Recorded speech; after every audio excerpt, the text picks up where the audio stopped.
Hello and welcome to today's episode of Marlborough Junior Reporters. Today's guest is Alyson, owner of Word on the Street Books. Alyson, welcome to the show. Thank you. Thanks for coming in. My first question for you is, why did you choose a bookstore as your business? Well, I raised all three of my kids here in Marlborough. They are now getting old. They're 24, 22, and 20, and they're going to kill me if I got their names, ages wrong. But so they're all grown up now. But when they were growing up in Marlborough, there wasn't a bookstore. So we used to visit neighboring towns, and what we were mostly finding at that time was toy stores that had a little section of books rather than the other way around. So I always wished that there was a store just like this one when my kids were growing up. And so I just decided during the pandemic, I got laid off from my job, and I said, I always wanted to open a bookstore. And I was fortunate. We had some investment that we could do in the store. And so here we are. It's the store that I always wanted my kids to have. All right, that's great. Why did you choose downtown Marlborough as your business location? I'm so glad you asked that because I really specifically chose downtown Marlborough. I didn't want to open anywhere else. I did look at a couple other storefronts that were in strip malls around town, but I just like the vibe of downtown. I like all the different kinds of people that you see every day, and I like the events that happen downtown, things like the Labor Day festivities and the street trucks, the food trucks and things like that. I love all those kind of events, and I wanted to be in the middle of it when it happens. So that's why I chose downtown, and I had to wait for a while for a space to become available. And when it did, it was the perfect space. So I felt like it was like a message from above. This is it. I'm in. All right, thank you. So, I was wondering, what's your favorite book? Oh gosh, that is such a hard question. I have lots of favorites, but I still like some of the ones that I had when I was a kid are still some of my favorites. Things like Madeline and Eloise, picture books about little girls who are sometimes naughty. I don't know why I related to that, but I did.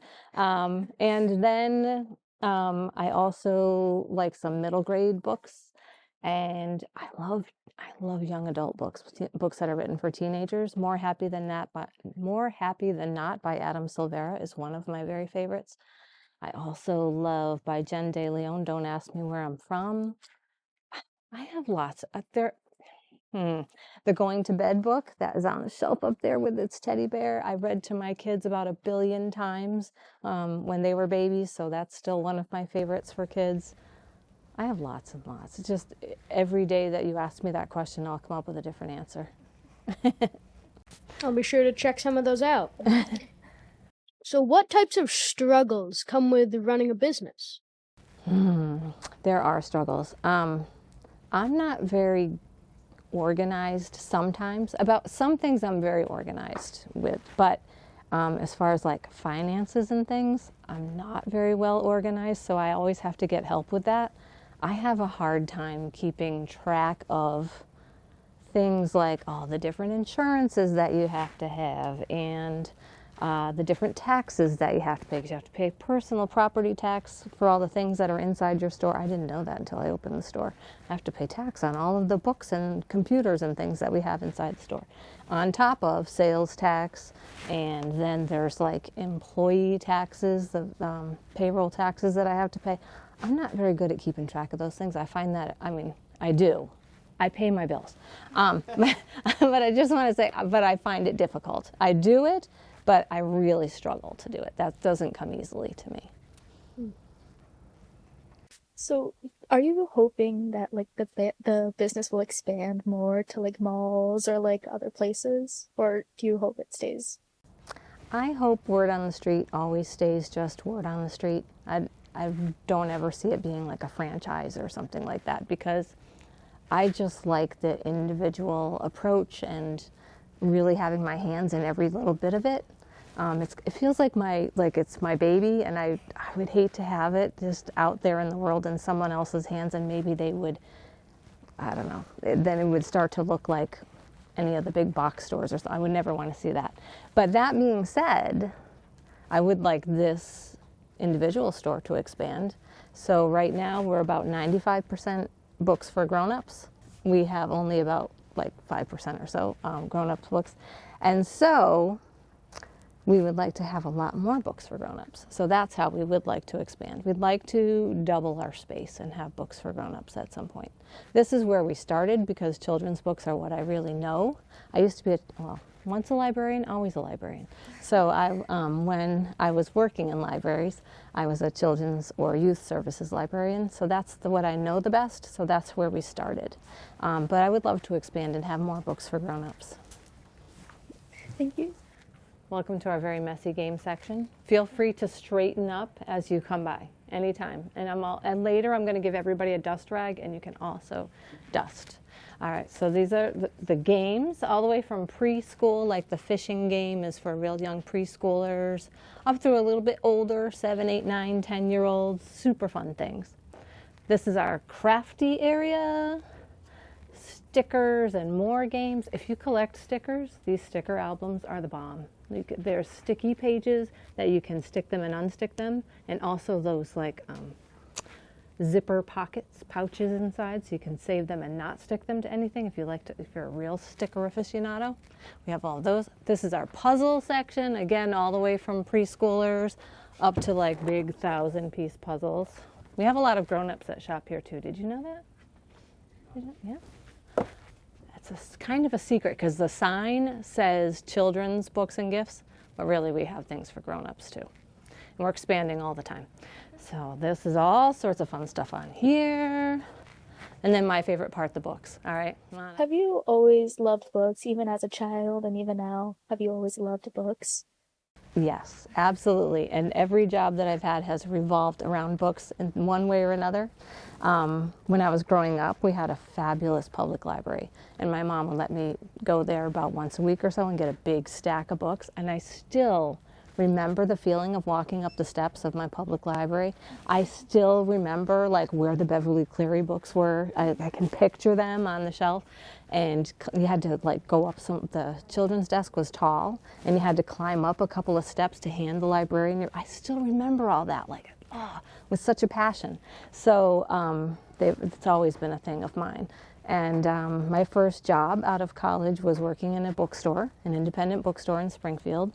And then I worked in publishing, and then I became a librarian, and now I'm back to the bookstore. So like full circle. But one way or another, I've always had something to do with books.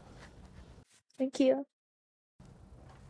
What is some advice you would give to people who are starting their own business and trying to be successful?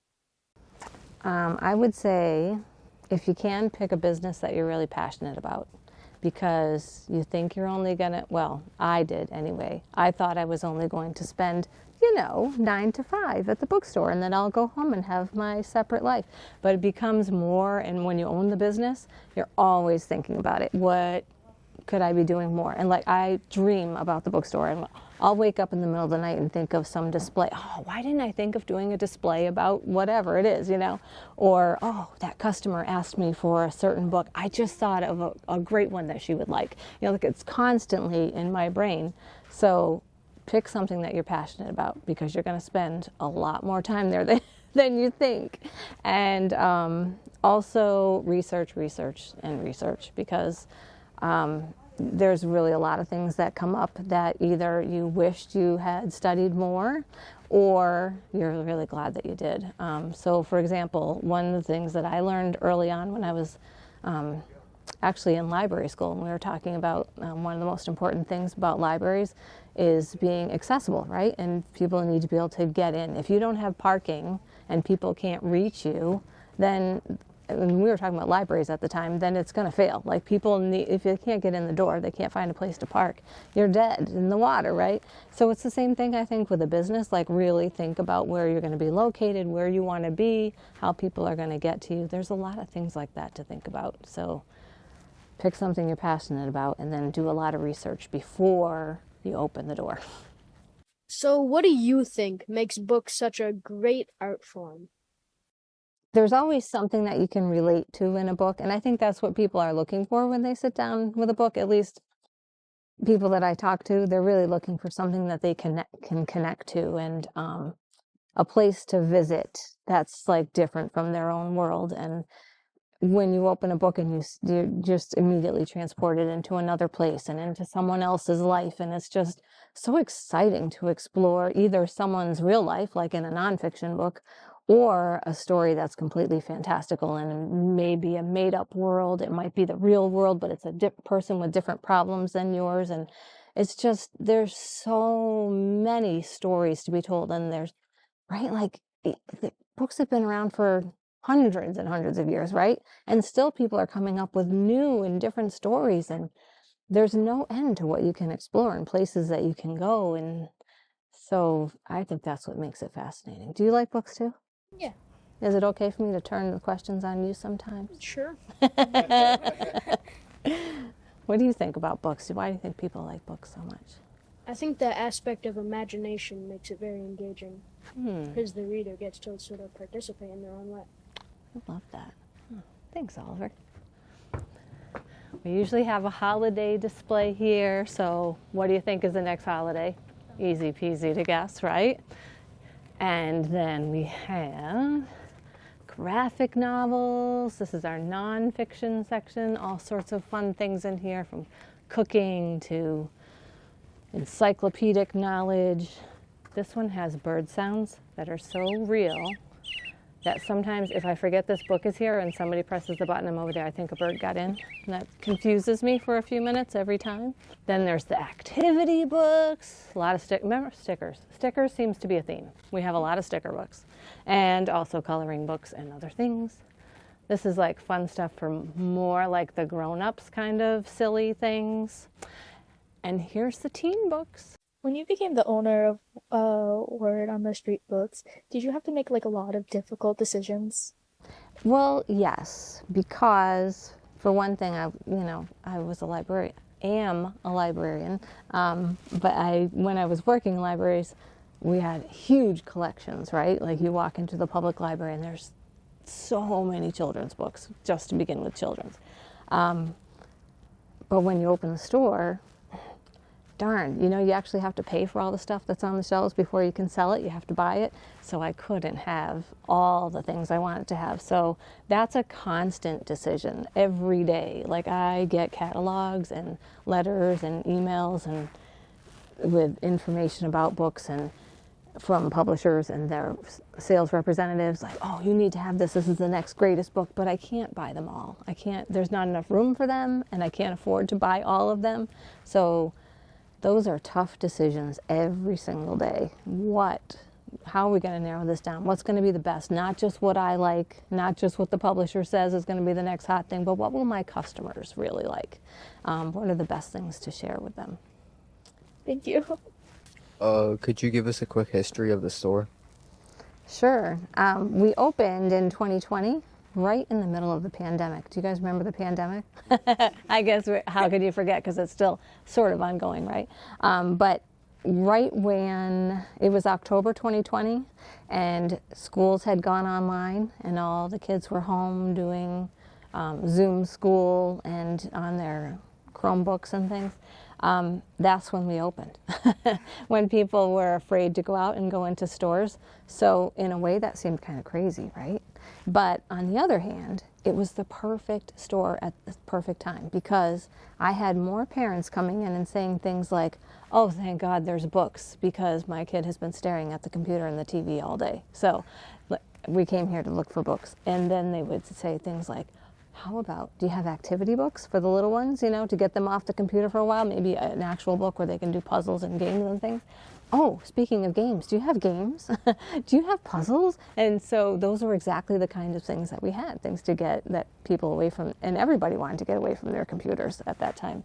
So that's when we opened, in the middle of that. So it was a slow, quiet opening because there weren't a lot of people out shopping, which was perfect. Because remember I said I had trouble with numbers and I was learning all that at the time. So it was good that there weren't that many customers right away. So it was a nice quiet time to open, but I learned a lot. And so that's when we opened in the middle of 2020. And since then, we've just been growing and growing. And now things are kind of crowded in here. We've added a lot of merchandise that we didn't have at the beginning. We've added bookshelves that we didn't have. We had to cram some in, like this is a new bookshelf, that's a new bookshelf. That table is new because we needed a table to put all those green toys on. So we've just been adding more and more things since then. But I say we opened in 2020, but really, I think the history of the store was way back when I worked in that independent bookstore when I first got out of college, and I'm not going to tell you what year that was. But the brain was really forming a bookstore way back then. Oh, you're in the middle of the fiction section. We always have these little collections of, so this is Mo Willems' collections. He has these socks that make a rattle when the babies kick their feet. Oh my goodness. But the grown-ups like Mo Willems too, so there's grown-up socks. And some of the stuffed animals that go with his books are here. These are beginner readers. More beginner readers. These glow in the dark. And they really do work because at night sometimes I forget to shut off a light and I have to come back to the store when it's dark. And these are glowing. They really do glow. This is our section for AMSA. AMSA is a school in town and they have a lot of required reading during the year and also during the summer. So we carry all of their books. So last minute when Joey says, Mom, I need that book for tomorrow, or my English teacher's going to give me a bad grade, they can run in here and grab their book. We always have them. And remember I said we had books? Oh, these are in Spanish, by the way, Spanish section. We have a tiny little Portuguese section so far. We're working on getting more, but it's really hard to find books in Portuguese. So they're there. And these are our books for grown-ups that we have right now. But we're always changing them out because we keep the most popular ones because we only have one shelf, so we have to switch them out constantly. And more stickers. Oh, remember stickers is the theme of stickers. There's some there, there's some on the wall, they're everywhere. And we always have some kind of special display here. This one is all local author signed copies. We get authors to visit our store a lot. And like all summer long, we had story times at the farmer's market with local authors. So we got lots of signed books. This whole table is full, except for this. Alice Oseman is not signed. We just put it there because it was super popular at the moment. Tote bags with fun characters. Does everybody know this book? Yeah. The monster at the end of this book? It's super popular with grown-ups. You turn the page. More of these little characters that go with their books. They're so fun. Oh, his book is missing. And the picture books and the board books for our youngest customers. Anything that you are looking for that we didn't find on your trip through the store? No. They're all very happy with everything they found. So I have a question for you. Do you have any favorite books? Yes, I do. So there's a series I just started called Percy Jackson, The Lightning Thief. I just started that and I just finished book 1 today, which I was completely shocked. But I want to read it more. It makes me really happy reading it. And I'm not going to watch the series that's on Disney Plus yet. Good for you. But that has gotta be my favorite book / series ever. You know what I liked? As soon as we asked you that question, you just lit up. Like I could just see you had a sparkle in your eye. You're so excited. So this is what makes this job so rewarding. I love sharing books with kids. I'm so glad you love that. There's a brand new one. Did you know that? After all, he finished writing the Percy Jackson series, we thought, several years ago, but a new one just came out. So it continues. So that'll keep you busy for a while. Do you have any favorite books, Oliver? I actually really like the Artemis Fowl books. They're really interesting and engaging. Good. I listen to most of them on audiobooks, though. Yeah. I understand the audio is really good. Like, there's a really good reader. Yeah. I've heard that. Yeah. I love audiobooks, too. I'm always reading 2 books at the same time. One that I'm reading and one that I'm listening to. Always. So that way I can get a lot of reading done. Because I can also, while I'm doing the dishes, I'll be listening to a book, or riding in my car or any other boring thing that I have to do, I put in an audiobook. They're so good. For me, it's probably like The Outsiders. All right, so nice teen books. Yeah, yeah. I That's like a- it because I just like the plot of it and stuff, and it was just like fun to read. Like, yeah, that's it. It was just fun It to has read. some great characters, doesn't it? Yeah, yeah, such a good story. But you know what? I read The Outsiders when I was in 7th grade. That's an old book. Yeah, same. I read it in 7th grade. Yeah, yeah. Our teacher read it to us when I was in 7th grade. And we thought, we're like, this is about a gang. Like, we thought we were the coolest kids ever because our teacher was reading us a book about, like, some kids in a gang. Like, yeah. But that's still a great book all these years later. I love that. Fantastic. Alyson, thank you so much for taking the time to be on the show. Thank you. And thank you for tuning in to this edition of Marlborough Junior Reporters. We'll see you next time with the Marlborough News. Junior Reporters.